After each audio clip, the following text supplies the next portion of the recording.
오늘 아침 하나님의 말씀은 야고보서 제4장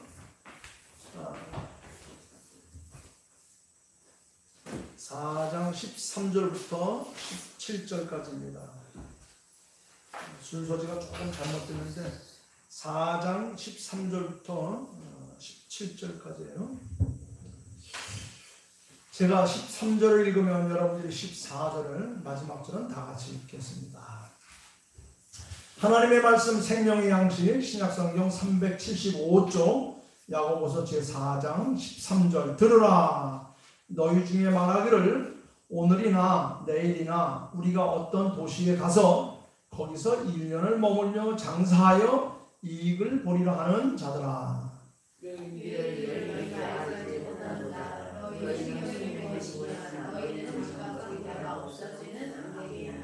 너희가 도리어 말하기를 주의 뜻이면 우리가 살기도 하고 이것이나 저것을 하리라 할 것이거늘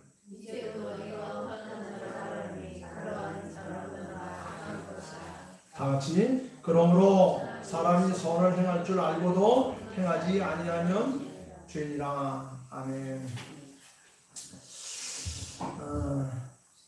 그 파출소나 경찰서 그리고 또 도시 한가운데 가면 또 입구에 이런 데 가면 종종 길가에 이런 간판이 있습니다.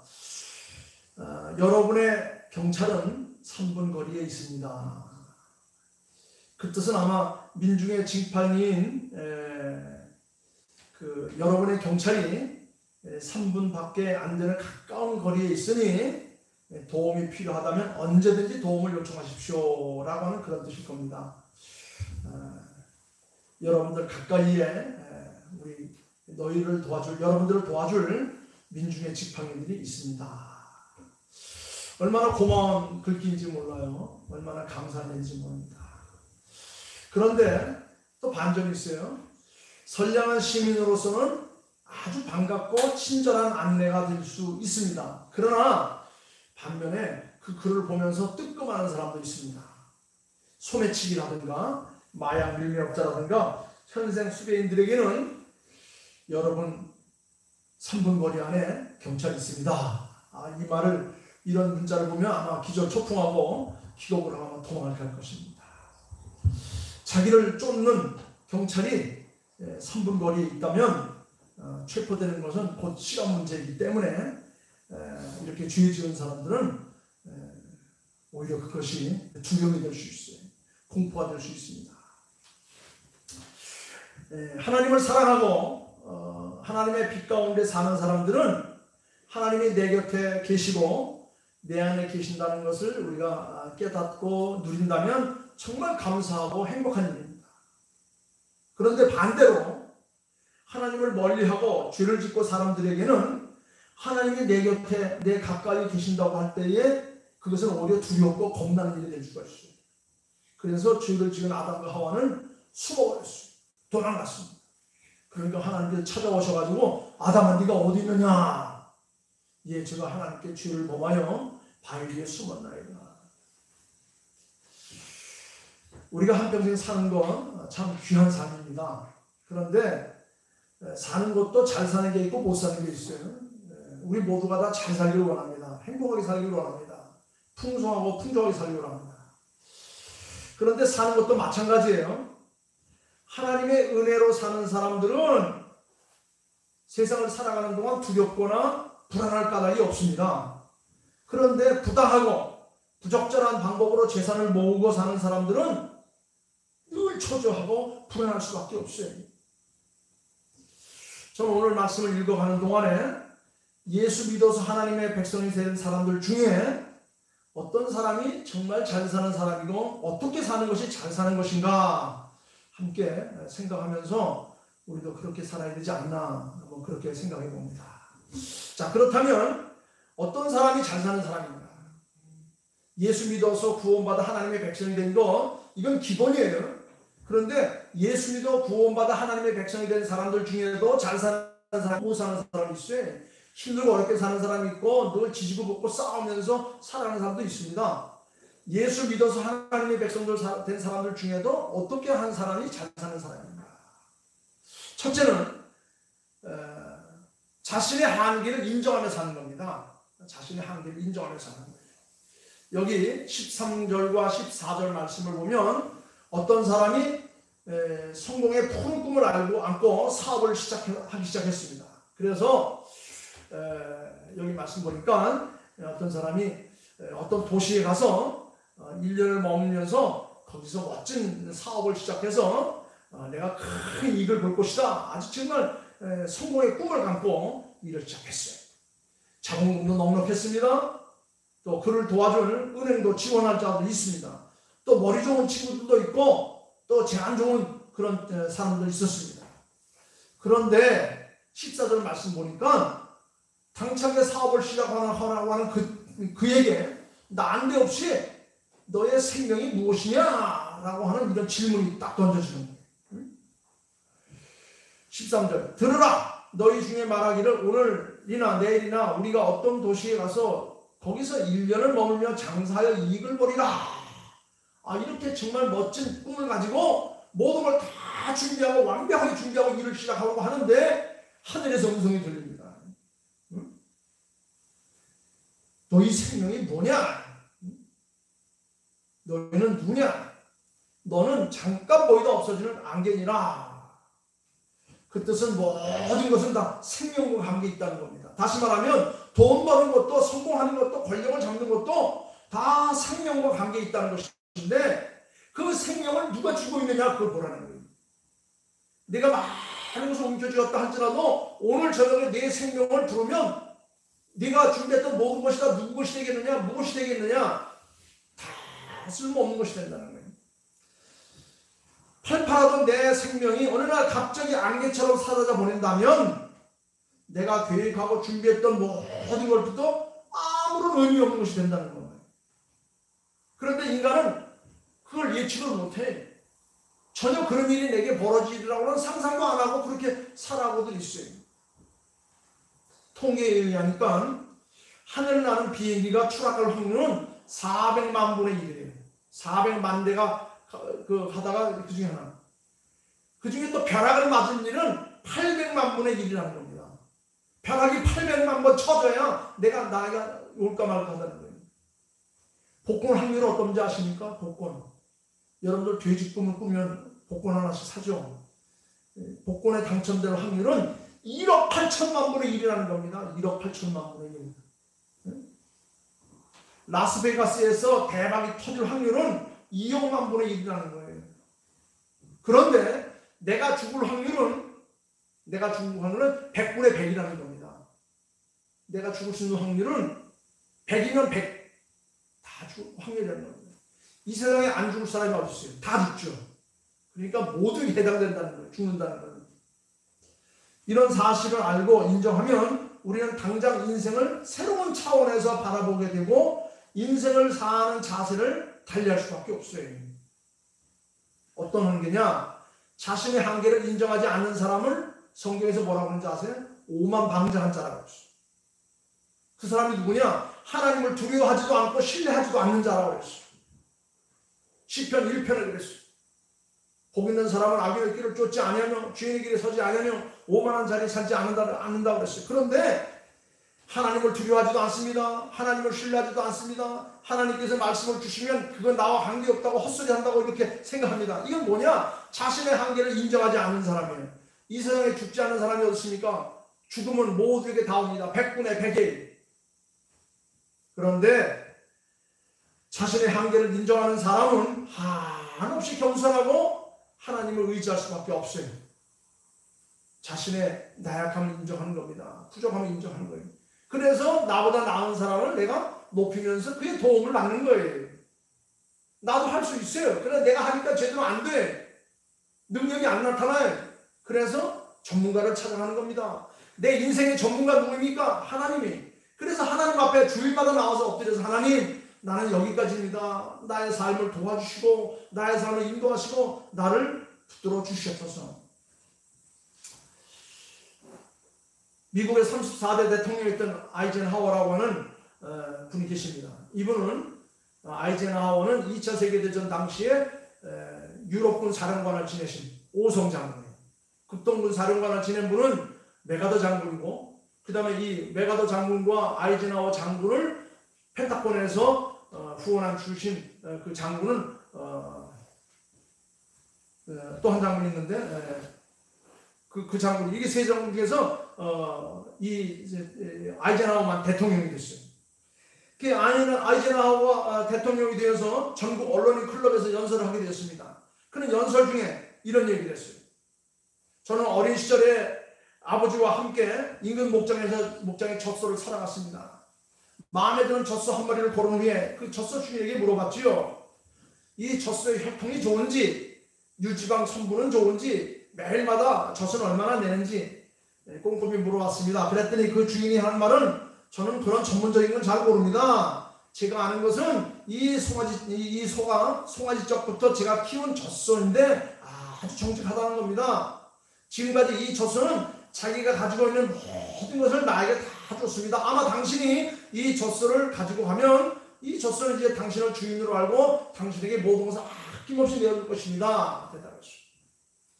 이 이야기 끝에 아이젠하워는 거기 모여있는 모든 기자들에게 말했어요. 여러 존경하는 언론인 여러분, 저는 늙은 젖소와 같습니다.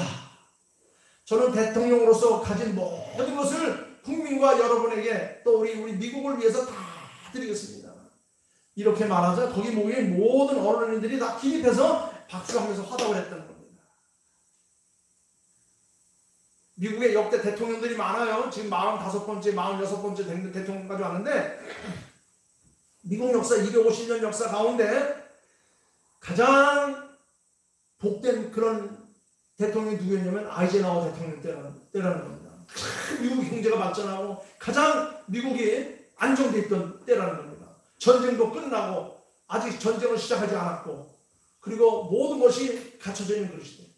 그런데 미국 역사상 가장 성경 마사를 많이 파송한 때가 바로 아이젠하워 대통령 때라는 거예요. 미국의 국력이 가장 탄탄한 때도 그때였다는 겁니다. 주일이면 모든 가게가 문을 닫고 온 가족이 교회로 가서 예배를 드릴 때도 그때였다는 겁니다. 2차 세계대전이 끝나고 월남전이 시작되기도 전에, 그래서 그때 모든 전쟁터에 나갔던 남자들이 다 돌아와서 사랑하는 아내, 가족들과 더불어서 늘 교회 가서 함께 예배드리고 찬송하고 또 예배가 끝난 다음에는 가든 파티로 하나님 앞에 감사하며 교제를 나누는 그런 시절. 또 가끔 학교에서는 성경을 가르치고 기도로 수고받은 때도 바로 그때였다는 겁니다. 하나님은 겸손한 개인과 교회와 지도자를 기뻐 쓰시는 거예요. 지도자가 굉장히 중요합니다. 대표가 굉장히 중요해요. 겸손은 하나님의 전능을 인정하고 자신의 한계를 깨닫는 가장 중요한 포인트입니다. 오늘 말씀을 보니까 우리 인생은 안개와 같다고 했습니다. 오늘 아침에 마당에다 고추를 넣으면서 오늘 날씨가 좀 갤래나 아침에 그냥 안개가 쫙 끼지 않았습니까? 그런데 고추를 딱 넣어놓자마자 해가 딱 뜨니까 그냥 안개가 싹 사라지는 거예요. 그렇습니다. 자신을 인정해야 됩니다. 우리가 아무리 멋진 계획과 멋진 사업과 멋진 일을 우리가 펼쳐놓는다 할지라도 또 모든 것이 다 준비되어 있다 할지라도 주께서 허락하지 않으면 그 모든 것은 다 물거품 것 같은 거예요.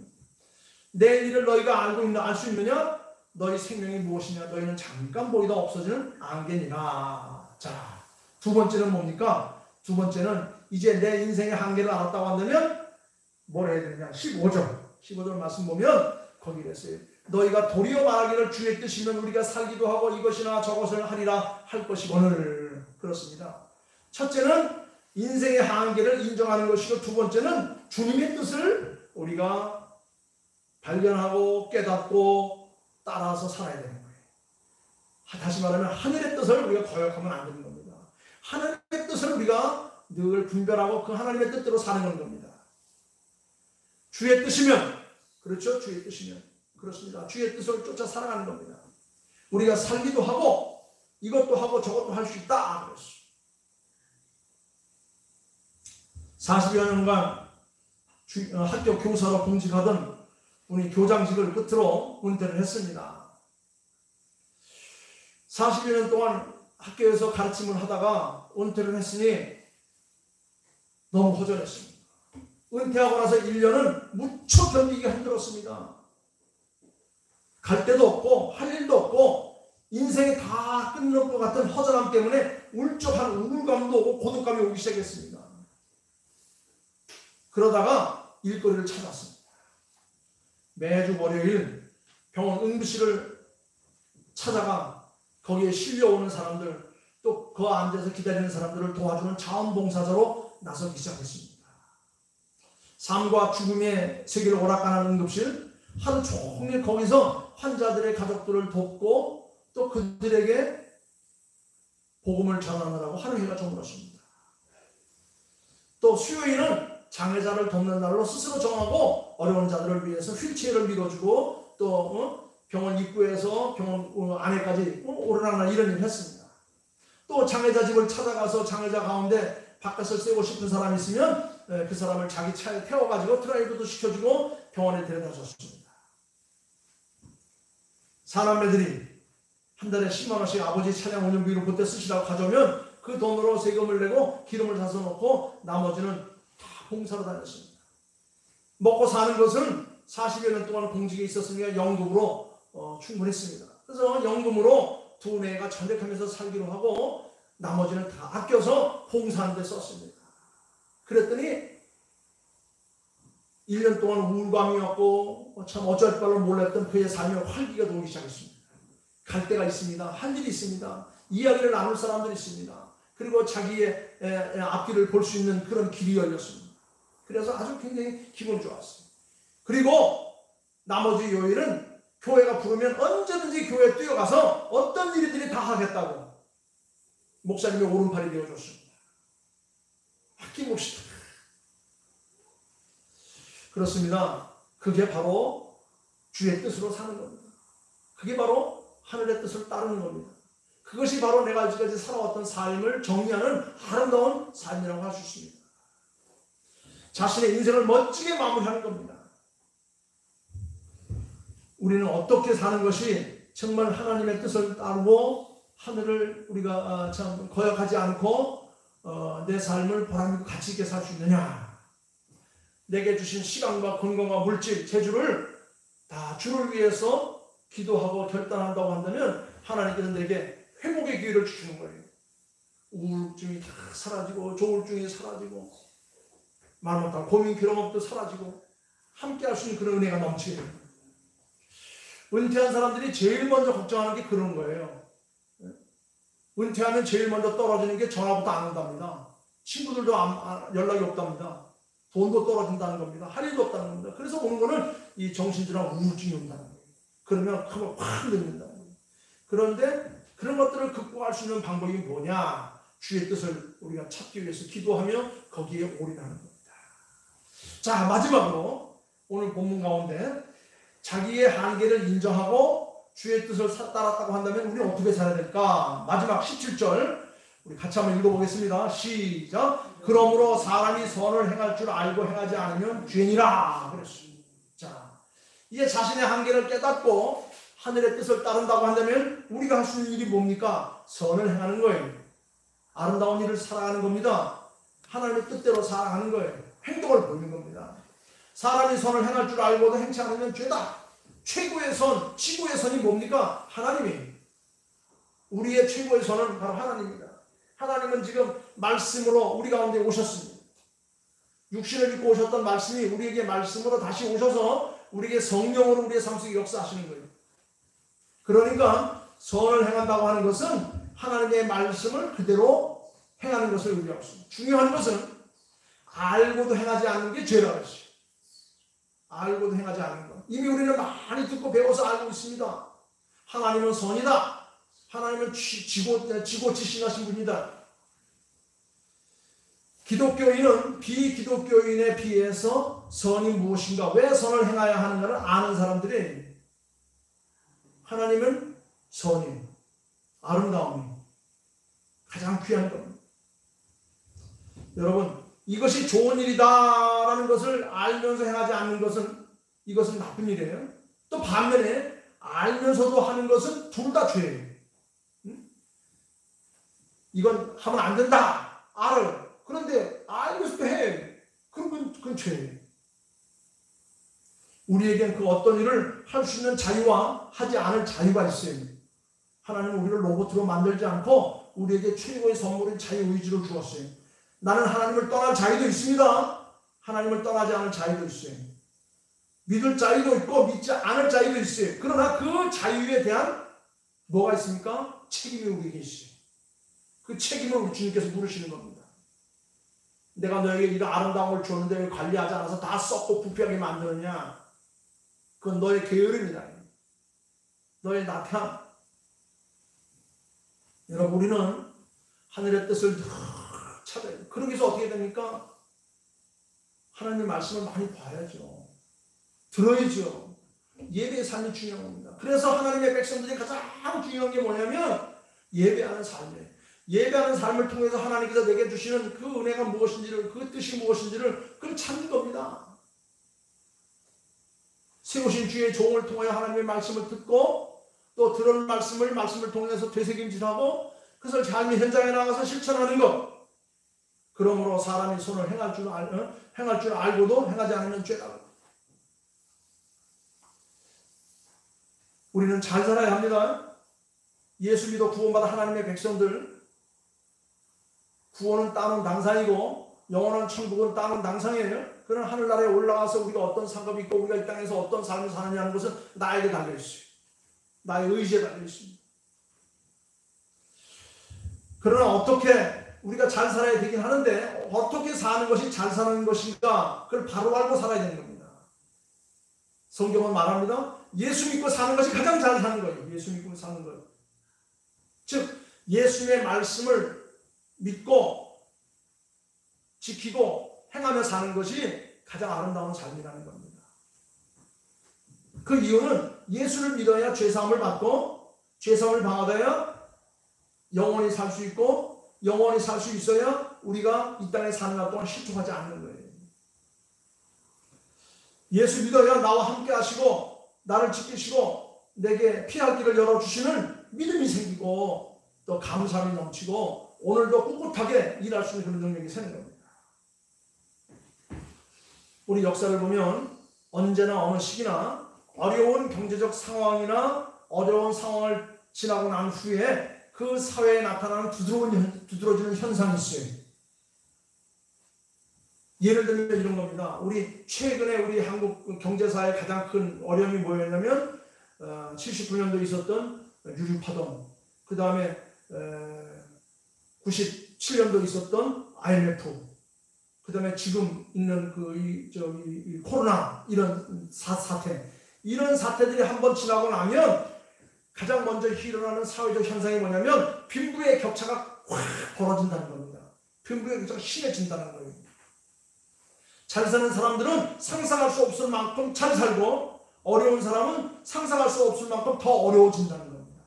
이게 바로 뭐냐면 어려운 경제적 사건, 어떤 이런 사건들이 한번 터지고 나면 이게 더 벌어지는 거예요.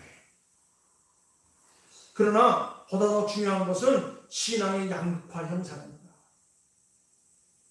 아마 지금 코로나 이 사태로 인하여서 교회들이 어려움을 겪고 있지만 그 어려움은 또 잠시 지나고 나면 하나님께서 또 부응하게 하실 겁니다. 왜 그러냐면 하나님께서 이 정리하시는 거예요. 정리. 알곡과 쭉정이를 정리하시는 겁니다. 다 치료버려요. 제가 여기 와서 한 20년 만에 다시 고추 농사를 했어요. 처음에 오던 해에는 3년 동안 고추 농사 했다가 다 망했는데 이번에 또 새로 시작했어요. 말리는 것까지 다 말리는데 말리다 보니까 이게 또 썩는 게 있더라고요. 이렇게 뭐 꺼먹 되고 또 골라내야 된다. 마지막에 곡간에 들이기 직전에 마지막까지 골라내는 작업들을 하는 겁니다. 하나님께서 하늘나라에 올라올 때까지 다 하나님이 골라내는 겁니다. 알곡과 쭉정이, 양과 염소, 거짓과 진실을 하나님께서 골라내시는 거예요.